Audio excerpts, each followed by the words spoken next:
Baik, Assalamualaikum warahmatullahi wabarakatuh. Kembali bersama saya tentunya di channel Rian TV. Sejarah mencatat bahwa hubungan antara Megawati dan SBY selama ini tidak begitu baik-baik saja, atau dalam kontestasi politik, ya, dalam dunia politik mereka tidak mau menyapa satu sama lain, tapi maunya mereka adalah saling berkompetisi. Jadi seperti itu. Entah, kalau kita tidak tahu hubungan pribadi secara menyeluruh, tapi dalam dunia politik selama ini mereka tidak ada hubungan sama sekali, atau mereka lebih ingin menjadi kompetitor, ya, seperti itu. Ini kita bisa melihat mulai tahun 2004, ketika saat itu SBY mencalonkan diri menjadi presiden, dan lawan politik saat itu adalah Megawati, dan menang SBY. Nah, saat itu hubungan mereka di dunia perpolitikan itu tidak baik-baik saja, dan tidak menunjukkan arah mereka akan berkoalisi satu sama lain, seperti itu. Tetapi ini di tahun 2023 ini ada suatu hal yang mengejutkan di antara PDIP dengan Demokrat. Terbukti dengan kemarin ada sebuah pernyataan dari Puan Maharani yang menyatakan bahwa AHY adalah salah satu dari capres yang potensial untuk menjadi cawapresnya Ganjar Pranowo. Jadi di situ kita bisa melihat adalah di sini PDIP sedang memainkan strategi perangnya untuk mengarungi Pilpres tahun 2024 nanti. Dengan strategi ini, ya, mereka atau PDIP ini ingin merangkul semua yang dulunya lawan abadi, ya, yang tidak bisa diganggu gugat, ataupun mereka inginnya bermusuhan. Tapi tahun 2023 ini Puan Maharani membuka keran yang tertutup itu agar bisa mencair, ya, atau mengalir seperti itu. Dan ini sesuatu hal yang sangat menggembirakan, juga sangat mengejutkan, karena di dalam dunia politik ini sehat, ya, sehat. Dalam artian mengapa saya mengatakan sehat?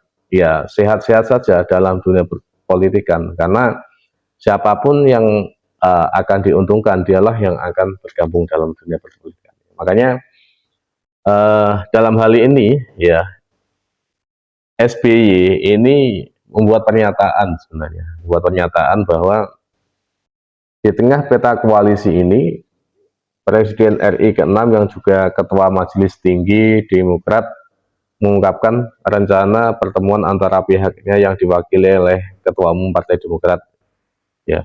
Puan adalah anak dari Megawati, Presiden RI ke-5 yang juga Ketua Umum PDI Perjuangan.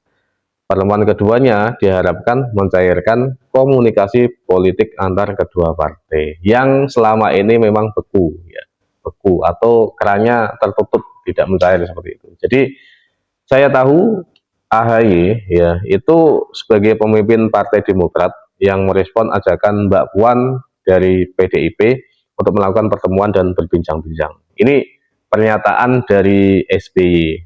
Ya. Kalau dilihat dari pernyataannya, ini sepertinya SBY itu sangat setuju, ya, setuju dengan apa yang dilakukan atau ditawaran dari PDIP, dengan menyatakan bahwa pernyataan ini seperti itu. Jadi sejarah politik yang selama ini terjadi dengan keran yang tertutup, ya, rapat selama ini bisa dicairkan oleh Puan Maharani dengan membuka keran dengan menyatakan bahwa AHY adalah cawapres potensial. Salah satu penyebab menurut saya kenapa SBY menyetujui hal tersebut, saya pikir kenapa tidak ya? Kenapa tidak? Kenapa harus menjadi oposisi terus? Karena setelah tahun 2013 atau tepatnya 2014, setelah pergantian presiden dari SBY ke Jokowi, selama itu juga SBY atau Partai Demokrat adalah partai yang berada di luar pemerintahan atau partai oposisi seperti itu. Dan ini sepertinya tidak membuat nyaman, ya, tidak membuat nyaman Partai Demokrat, dan kemungkinan ya, ini hal terbesar, hal yang potensial ketika ingin atau mau menjadi uh, masuk dalam pemerintahan adalah bergabung dengan partai yang kuat secara elektoral, ya, yang kuat secara elektoral, kemudian kuat secara dukungan dan berpotensial untuk menang dalam Pilpres tahun 2024 nanti, yaitu dari PDIP ataupun dari Gerindra juga bisa, karena Gerindra nanti kemungkinan bisa gabung juga dengan PDIP kalau memungkinkan, atau ya memungkinkan saja.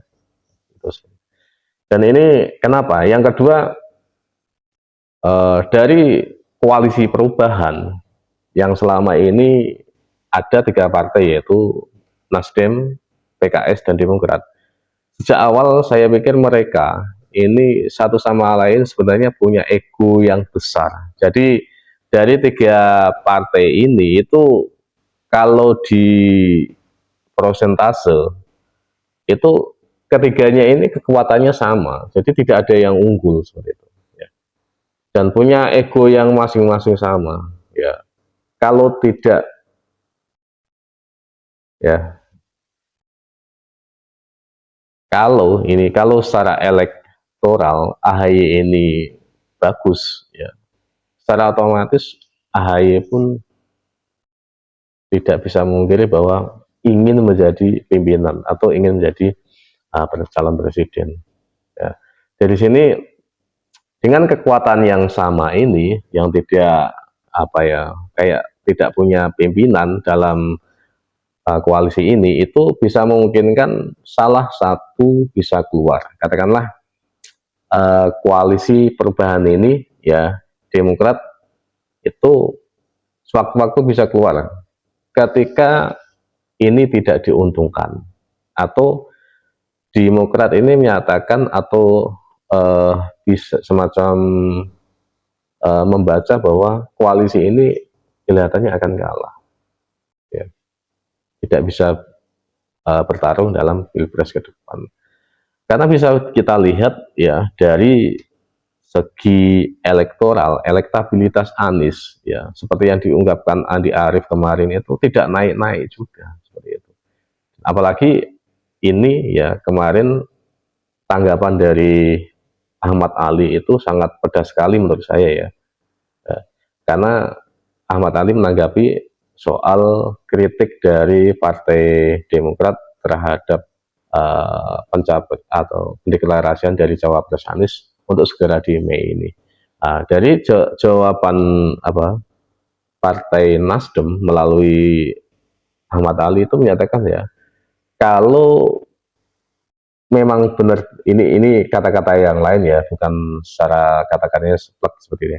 Kalau ingin mendukung Anies secara penuh, ya kibarkanlah bendera Anies di situ, sosialisasikan Anies, kemudian kenalkan Anies di mana-mana seperti itu. Karena saya pikir Demokrat selama ini belum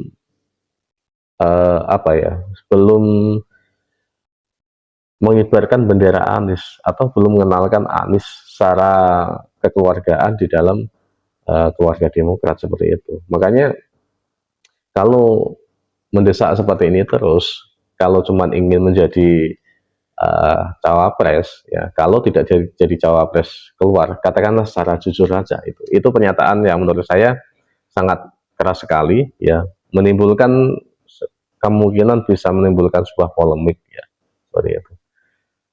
Dan dalam koalisi tersebut di detik ini memang agak panas, seperti itu. Dan apalagi ini seorang AHY dan kemudian seorang SBY dalam Partai Demokrat ini mengiyakan sebuah pertemuan yang akan dilakukan oleh atau dilakukan di masa mendatang antara Puan Maharani dari PDIP dengan AHY dari Demokrat seperti itu.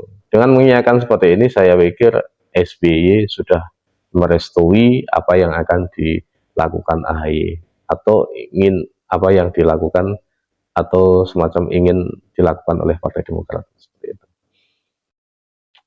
Bagaimana kelanjutan selanjutnya? Mari kita lihat saja di strategi-strategi politik yang dijalankan oleh AHY ataupun dari PDIP. Karena kita tidak boleh munafik dalam dunia perpolitikan. Kalau kamu tidak diuntungkan, maka kamu akan dibuang. Nah, kalau kamu tidak menguntungkan, maka kamu akan dibuang juga. Kalau kita tidak mendapat keuntungan dari situ, maka kita harus pergi mendapatkan keuntungan dari sesuatu hal yang lain. Seperti itu. Tidak bisa dipungkiri. Apakah mungkin Demokrat gabung dengan PDIP? Mungkin. Kalaupun nanti dalam persaingan menjadi bacawa pres itu akhirnya tidak berada di kubu AHY atau Demokrat, posisi menteri pun sebenarnya sudah oke daripada posisi oposisi seperti itu. Terima kasih dari saya. Assalamualaikum warahmatullahi wabarakatuh.